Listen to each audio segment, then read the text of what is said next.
from diplomatic service on 31st May last year. At the age of 60, my Argentine friends, they made a comment on my retirement. They said, men are like birds. Between the age of 20 and 40, they are like crows. They eat anything and everything.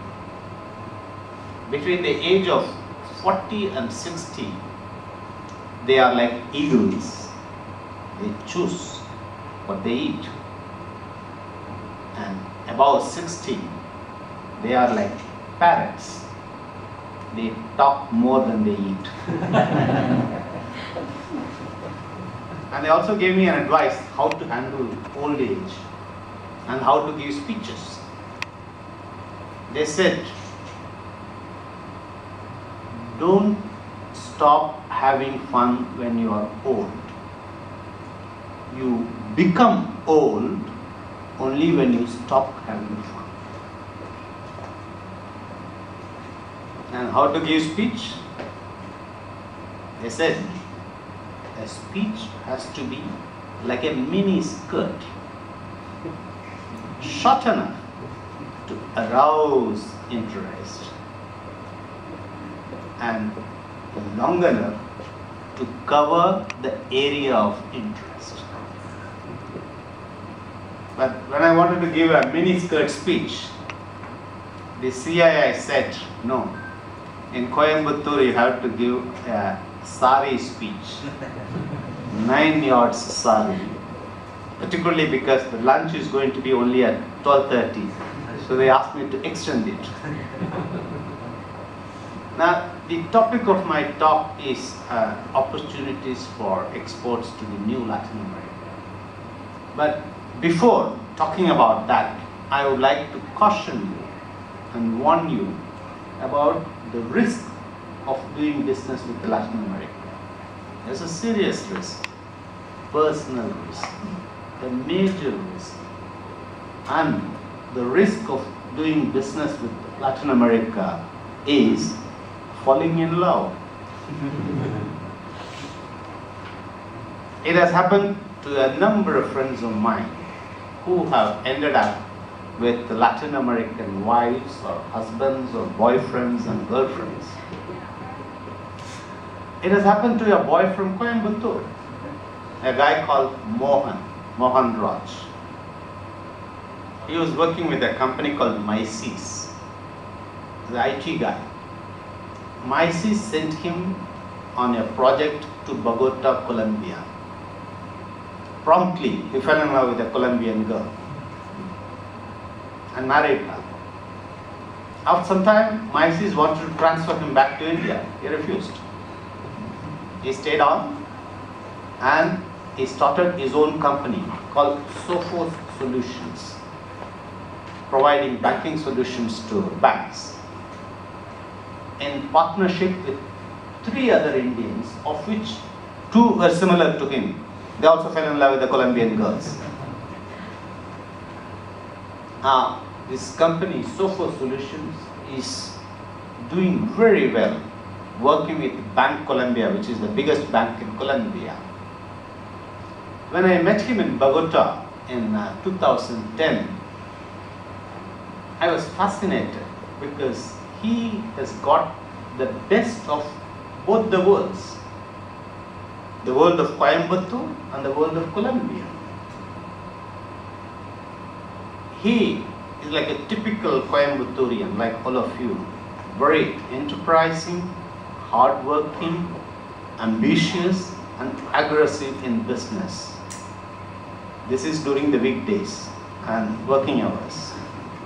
But come the evening, the weekend, he transforms into a salsa guy. Dance, music, nightclubs. So he has found the balance in life. During one of my trips, I was in Guatemala City. I was in a party organized by a Guatemalan, and a young Guatemalan girl came to me and said, "Vanakkam, Saukyama."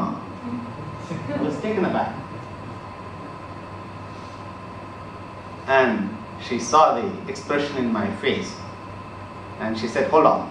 She went to the other side of the party and brought this boy, Ashok Pattiban, from Chennai.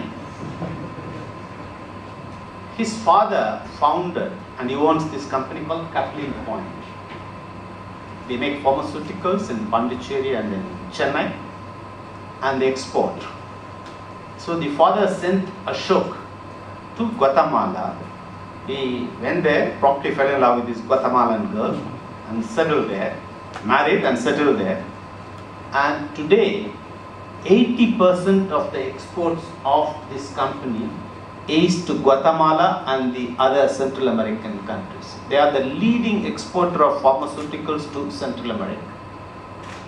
All because of love. When I was in Sao Paulo as Consul General, as a young Brazilian, attractive girl came to the consulate and she said she wanted to learn Tamil. I almost offered myself as a teacher, but then I controlled and asked her why, of all the things she wants to learn Tamil. She said quickly, "I have a Tamil boyfriend, Rakesh Vaidyanathan." This guy was from Wharton School, working with the Boston Consulting Group. Because of the girl, he left everything, came to Brazil and started his own consultancy company called J Group.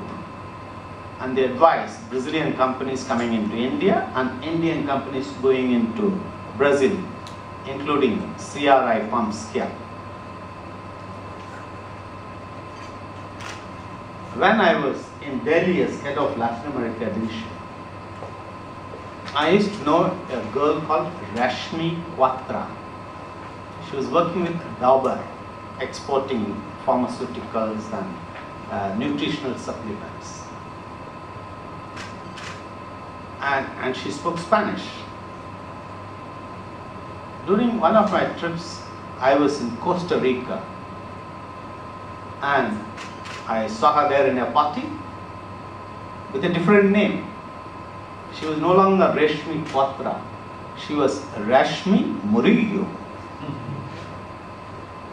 She fell in love with a Costa Rican, married him, and today that company of Murillo is the largest pharmaceutical company in Costa Rica.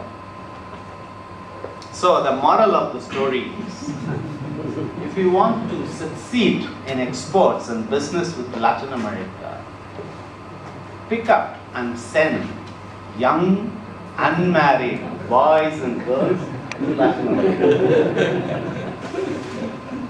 Because there is nothing like love. Love motivates more than money, more than profits.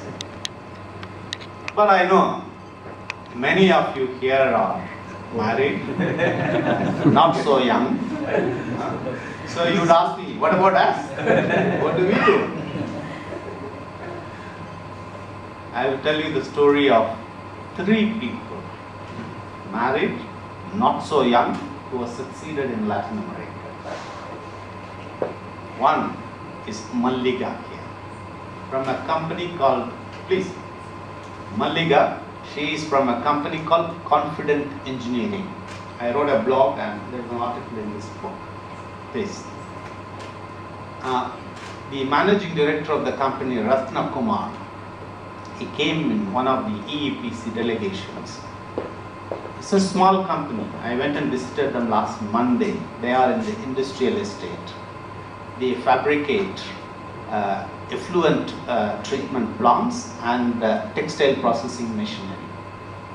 This Ratna Kumar, after the delegation passed away, he stayed on in Latin America for a couple of months and then made many other trips. Today they do $1 million business in Latin America, in countries whose name you may not have heard, like Ecuador, Dominican Republic, Peru, and in Argentina. This is an